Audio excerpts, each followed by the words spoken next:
I now invite Pushpa Aman Singh, whose contribution to streamlining non-profit due diligence in India using self-reported data is invaluable. It makes GuideStar, which Pushpa is a co-founder of, a key platform in the CSO space.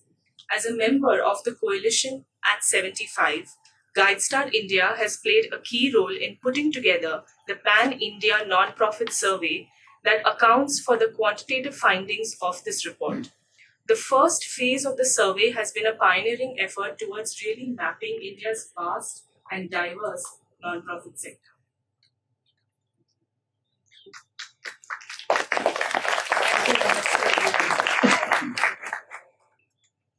So after that fantastic context setting by Sir, I have the onerous task of making you go through some data, hard data. But Lalitji, nice to see you here. One of the first instigators of looking at data for me. I must also thank Anu ma'am for the break. We had a preliminary call to share about what we are going to be presenting about the book, and Anu ma'am and Rati ma'am gave a lot of valuable feedback. But you actually shook me up, ma'am, to the core. Because if we have so much data and we can't make sense out of it for people to use, I think it would be just a lot of waste of paper. So I took a hard look again at the data, went through all the launch events and the panel discussions. Dasra had organized a fantastic panel event at the Dasra Philanthropy Week. And I said, what are the inferences that we can draw from this? And I know in the room today we have leaders from the NPO space. We have some people from the government, and we also have corporate India here. And let's see how, like that little girl, 8-year-old girl's example you gave, where she talked about breaking a big problem into bits. Actually, that's what CSO Coalition, the CSO Coalition at 75 has tried to do. Could someone help me with the slides? Yeah. So while that comes up, actually, everyone in the non-profit space, हम सब जानते हैं कि any room we go to, मेरा 20 years हो गया sector में, and the first thing is credibility is questioned. Anything you open your mouth, what is the source of the numbers? Like when I was in the corporate sector and we did a customer survey or anything, it's people sharing their perceptions, what they think, the data that they report about their income, etc. Right? But when we do an NPO survey, NPOs have self-reported this. How can we rely on this, right? So every step of the way, it's my personal mission to enhance the credibility of the sector and to shine light on the great work that you do. But I think every single day of the last 20 years I've been here, people have just questioned. Trust jaisi cheez hi nahi tha. And so I was delighted when Mr. Matthew Cherry and Sanjay Roy and a bunch of people from Delhi and elsewhere said we really need to do something to address this big problem. We have to break it into bits and we have to start somewhere. And therefore this effort started, and we said our study would have 3 components. Or iske pehle, the last one that was done was by the Ministry of Statistics and Program Implementation, called MOSPI, which is part of Government of India. And they had done this study in 2012, which said India has 3.3 million NGOs, right? 33 lakh non-profits. And the press caught on to that great number, and they said for every, for how many Indians we have an NPO, etc., etc. But there was very little else that was taken out from that report and shared. That's actually a great document. And I was fortunate because that was sometime when I came into this sector. And I also got to participate in that process, especially for Maharashtra. We went to the planning department and we kind of said, if there are so many NPOs in Maharashtra, why are we not getting more details from them? And to this date, you'll be happy to know, sir, that I work with the Charity Commissioner's Office and try to understand all their problems. So, jo aap bata rahe the, that peeda and vedna, I can feel like even in the press reported that the Charity Commissioner's Office has moved to a new building and they're paying a huge rent. Actually, when I speak with them, they're still sitting on broken tables and chairs. Some of their officers have pain relieving ointment on their desks. And they're really in deep pain when they're doing a lot of paperwork. So we do need to work together to address all of these issues.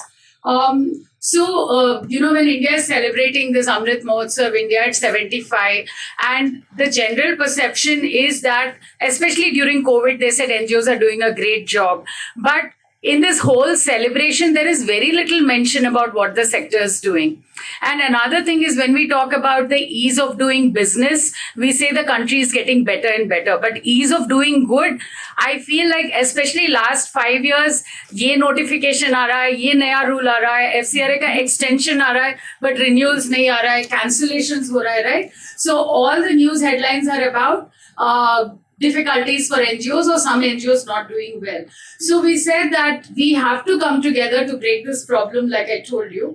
And before we move forward, I just want to show this, and this is the first time I included in the deck, thanks to ma'am, the prick.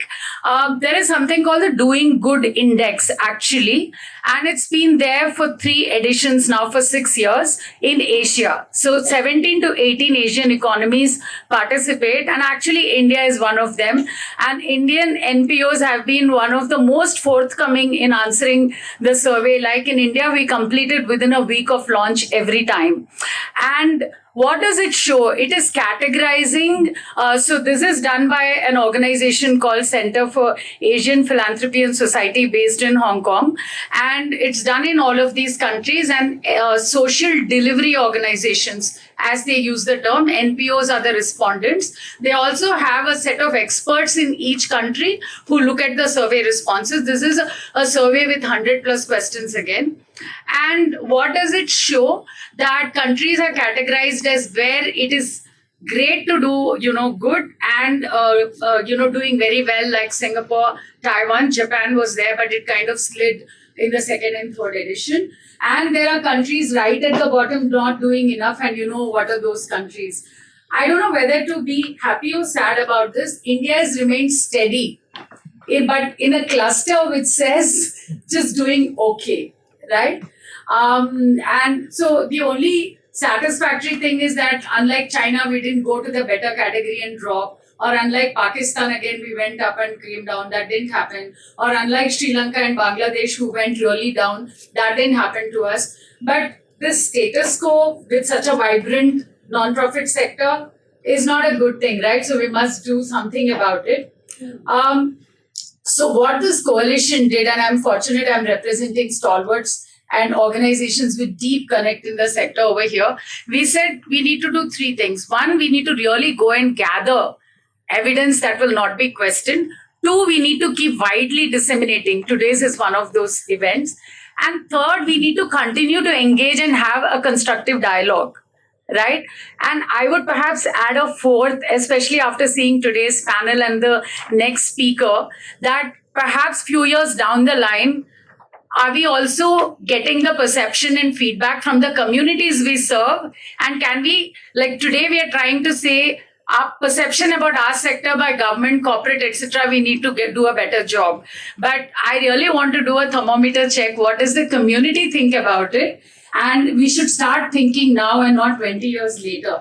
Perhaps they can do a better job of batting for us if we are communicating well with them and be sure that, what we want, what we are doing, is it being perceived by them? So the study had 3 components. First is an economic study that was done. And I'm glad that Sir quoted the 1.94% number. I'm glad to know that you really went through the report so quickly. The second is the survey about it, about which I'll talk a little in detail. And the third is a very important role thematic reports play, because the numbers can't convey all the story. So these reports look big to you, but they're different chapters, and you can actually, it's available electronically.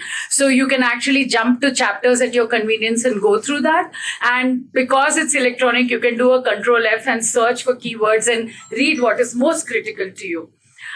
So on that 1.94%, there are a lot of difficulties. And, after going through the initial report, I also got a mail with questions about it. But this report has been done by a non-profit in Delhi, SSCR. I've put the email ID of the director so that you can address detailed questions to him. We want to be answerable to all the methodology and everything. But jitna tak mujhe samajh mein aaya, there's been only a small growth in the contribution of this sector in the last 10 years or so, from 1.4% to 1.94%. But what I want to say is that these numbers, I went back to Jessim, who was the leader of this study, and he said this is a conservative number. No, I mean, if anyone challenges it, we probe further, we can only do better. Like, exam mein hum log rechecking ke liye jaate hain. So Jason is confident if somebody wants to check, it can go up, but not down. And that's because they took a very conservative approach at every level, and they ran it through a lot of experts to be questioned before it went into the report. And like Sir said, 3,56,000 crore is what is the value this sector is adding, and it is not typical GDP. If there are economists in the group, we can have a separate conversation. So it is the output minus the cost of input and not rent, wages, depreciation, interest, profit. So ये pure value addition है. How does this compare with other sectors? We are sitting in Pune. It's almost as much as the automobile component sector, right? It's almost as much as defense sector spending, right? So by no means the sector is making a small contribution, even though we are making a very conservative estimate. The difficulties are कि ये sector में most of the work is voluntary. So assigning a monetary value is difficult. And there is formal and informal wages, and wages are at discount to corporate sector, right? So we have to actually go deep into doing the various calculations. But like I said, the net is that the sector is making a contribution. And the panel that you will hear, the sector reports, all of that are very critical because just the numbers will not capture the contribution of this sector. So the story and evidence through case studies, evidence through narratives, evidence through deep sector reports are very critical to go along with a major study. So we reached out to about 200,000 NGOs in the country, and less than 1,000 responded, about 851 responses, 500 complete responses. So you would say then, is this reliable? It is certainly reliable because the Doing Good Index I talked to you about, the response there is between 160 to 200 forms, and that is statistically relevant and significant. So 500s and 800s are great. And we also did a quick check vis-a-vis government's Darpan data, wherever you could see the distribution of the sample, and it mirrors that. And at GuideStar India, we have data of nearly 11,800 NGOs. That was also run on certain basic parameters, and there isn't any major variation. And a phase 2 is on, where we are trying to reach 15,000 organizations in a very targeted way. The survey, since many NPOs are in the room, the survey had 106 questions. The Doing Good Index has 144 questions. Collectively, the respondents have spent 3,000 plus hours in responding to this. There were a lot of people who said, can you not make it an easier survey? We cannot, because each of these categories are important for us to arrive at certain conclusions. And in the interest of time, let me move very quickly forward. But Maharashtra has a very big role to play. It is the state with the maximum number of non-profits, registered non-profits that are in a sense active in the country. So 16% of organizations in Darpan data, and I think a little more than that, 14 in Darpan and 16 in the survey are from Maharashtra. So your voice is pretty much captured here. From the Charity Commissioner's Office, now we have 9,63,000 trusts in Maharashtra. So understanding the non-profit sector in Maharashtra, right, is very, very important, and perhaps that's a deep dive the state can do. Or if NPOs in Maharashtra can play a much more active role in responding, we would know a good part of the non-profit sector in the country. That was registration data. This is places where NGOs work. We are again right on top. They're among the top 5 states in our sample, and they constitute 50%. So for the regulators and for corporates, if you look at these 5 states, you're covering 50% of non-profit activity. So, there is one thing to say that if you get the systems to work, if you get the pilot to scale journey to work in these states, you can actually ramp it up across the country. So I'm not surprised when you talk about the work of Dr. Abhay Bang and Rani Bang, because that's how the Asha Workers scheme has come about, right? And NGOs are working in the aspirational districts and now the blocks. It's very important to know the composition. Again, in the interest of time, all of this is there in the report. But the larger message is that many NGOs, 47% work in one state. So organizations are very local, and that's a good thing because you're very close to the ground where you're working and you understand that community well. And as I go into other slides, I'll also talk about what nonprofits are doing to local economies and to people they employ locally. It's not just the impact on the community you serve, but they seem to be playing a very important role, engaging local businesses, local vendors, and the employment and socio-economic improvement of the people they employ. So we are seeing that the larger NGOs obviously are pan-India, and the larger NGOs are actually about 22%, and the smaller NGOs are the majority. And the good news again is majority of the organizations are working for the deserving populations, whether they are in lower served geographies or they're working for lower income groups. So underprivileged people in underprivileged regions, majority, 94% are working for them.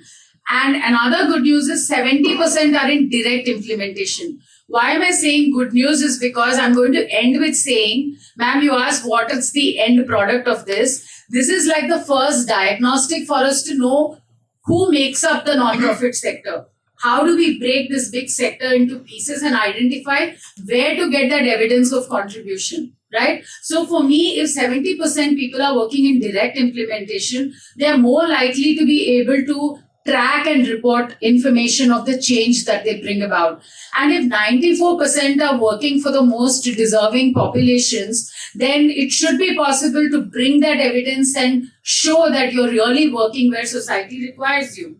Right? And again, the causes, social services this is an international classification of nonprofits, but social services is working for women and child services, for elders, for the disabled, offering those various direct support services. And then you have education, employment, housing, and health. Now, the good thing is majority of this, you can actually measure output.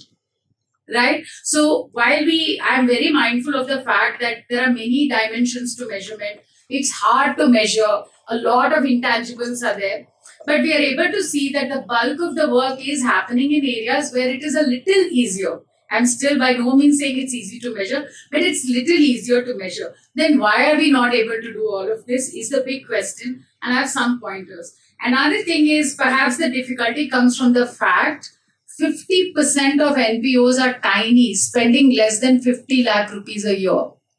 And if you lift it to 1 crore, 62% NGOs are less than 1 crore.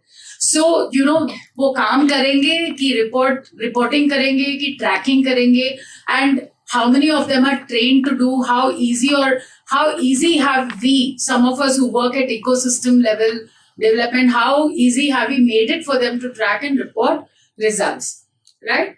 And you will see that half of the NGOs have less than 20 employees and 30 volunteers. So I'm just giving these numbers for you to imagine the kind of challenges that nonprofits work with. Now, another challenge why I am trying to figure out that we don't know the contribution of the sector. We had a panel where Farida Lambeji, of Pratham, Aditya Natraj was there, and Preeti Tai was there from Prerna, and all of them agreed that it takes about 20 years to build evidence. It takes 20 years from starting an innovation to solve a problem, to build some evidence and then lead to policy change. And what happens is we are in a zamana where everything is so fast that people really don't go beyond 3 years history. So when some great program has happened, they don't know that 20 saal pehle nonprofits had started with some innovation and they started gathering data. So another thing that's happening is because majority of the NGOs are less than 30 years old or less than 20 years old, we don't have 50% of people having gathered the evidence. And my own understanding is that the other 50% who are 20 years plus and who have gathered the evidence, perhaps they don't see that acute need to report and share the progress. So a few stories, like, the examples we heard in the morning and you will hear from the panel, a few stories make it there. They get published as Harvard cases. They come up in, big reports, and they keep getting quoted in the social work institutions. But the rest of these 50% organizations, their work has not been codified, aggregated, and presented. So I'm thinking the next step is actually to go and prick those people and say, please, you are doing great work. Let us kind of bring that together. And I hope the people who have done the sector reports, including Dasra, has anchored and steered at least 4 key themes. We need to actually go do a targeted outreach to those organizations and say, let's get your stories out, and then let's put these numbers and the stories together. So the older organizations, those of you who are in the audience, please share your stories. Some of the impact assessment reports that you've done, let's bring that together. Those with tangible outputs, I'm not even talking about the long-term outcome, but agar, like Pani Foundation, how many water structures have you revived? Maybe you're not going to how much groundwater has been recharged, that might be your outcome. But how many students got enrolled? So again, to draw upon Farida Lamdeji, she said the ASIR report went through its own journey. And when it started, they were measuring enrollments. Now it is looking at different types of learning outcomes. So I would say at today's launch that we have made a very small beginning with this survey. We are still going to do phase 2, and we hope non-profits will come forward, and we will keep doing this at least every 2 years, start looking at newer dimensions, get more people to participate. But I want to leave, I know I'm running short of time, I want to leave one very last point that on the impact measurement side, at least that's going to be my pet project over the next few years. And fortunately, I'm associated with the Social Stock Exchange. And the other day, Aparna from Tata Trust said that this is an area they want to help in the ecosystem development. So mera ek hi kehna hai ki each of us, we believe in our sector, are very unique, and somewhere that is our enemy. We have to use some standard indicators so that our work can be added up. So in this survey also, we asked people that do you track your progress? Or kuch nahi to do you track the number of people's lives you touch? And 65% organizations said for their top 3 programs, they are tracking all the numbers, meaning at least to who they are delivering it. And 84% of those organizations that track at least one program, they said you can come and independently verify it. That's good news.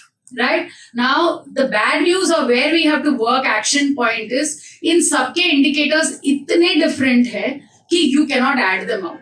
Right? And I know we are different, but if we are into student related work, can we count number of students? If we are into healthcare, can we count at least number of patients? So we have to start with some broad indicators and go into, the story or the case study or the sector report will bring out the nuances and the deep impact. But at least broad numbers our sector has to gather. So our report actually, if I can just quickly jump to one of my last slides, our sector actually said that most of the organizations are actually working with government institutions. They are strengthening them across sectors, be it education, health, livelihood, the governance mechanisms, local governance. They are working with them, and regardless of size, right? Even smaller organizations work with the government. And Sir was talking about collaboration, scale, etc. So, a quarter of organizations said when they collaborate with government, it's for scaling up. From businesses, they are saying the motivation is for, of course, resources, but also capacity building.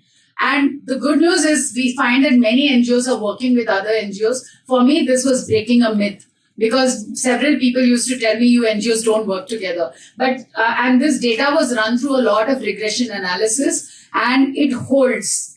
So, a doctoral student at IIM Ahmedabad and the IIM Ahmedabad public policy team has worked on the data analysis. And they said this is a very clear, unquestionable data point that NGOs are collaborating amongst themselves. And 38% said that they come together to achieve scale. So I think we have those important indicators. So I started with, Samaj, Sarkar, Bazaar, all are telling, to borrow Rohini Nilekaniji's coined words, they all don't seem to trust us, but actually we find that 25% NPOs in our sample receive government funding but 88% work with government on government programs. So मतलब पैसा नहीं मिलता है तो भी वो सरकार के साथ में काम कर रहे हैं.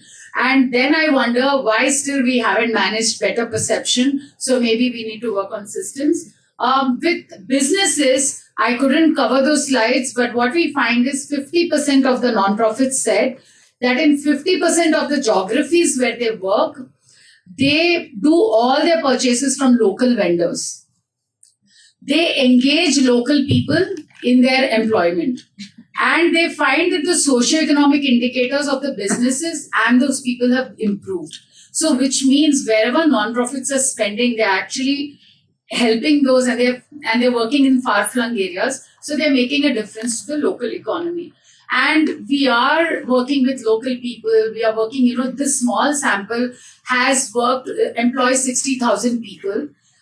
They reach out to 600,000 people through SHGs. This small sample of 515. So the reach of non-profits and the people's lives that they touch in Samaj is huge. But we are not able to put that number together. We need more and more people to participate. And imagine if we communicate effectively with those people whose lives we directly touch, and we are able to do their perception survey and show it to government and businesses. I think it will be fantastic. So with that, I kind of come to end of my presentation. I'll be there for a little while around. But if you have any questions, please do share. And I'll also this is the QR for the report. This will be made available by the Dasara team to everyone who's in the room. And download the report. Some of you have the hard copies. And our contact information is there for further questions. And actually, the Marathi version of the survey is just got ready today. So it will land up in your mailbox. Please take it and also forward to other NGOs in your groups. So thank you very much. And thank you, ma'am, for pricking me really hard. Thank you. Thank you so much, Pushpa. Pushpa is often referred to this room as many stalwarts, but Pushpa is no less of a stalwart. She has been a passionate supporter, driver, and of this report right from the beginning. And she's come all the way from Pune to share these insights with you. She will be around as you have more questions. And of course, the report will be accessible to you.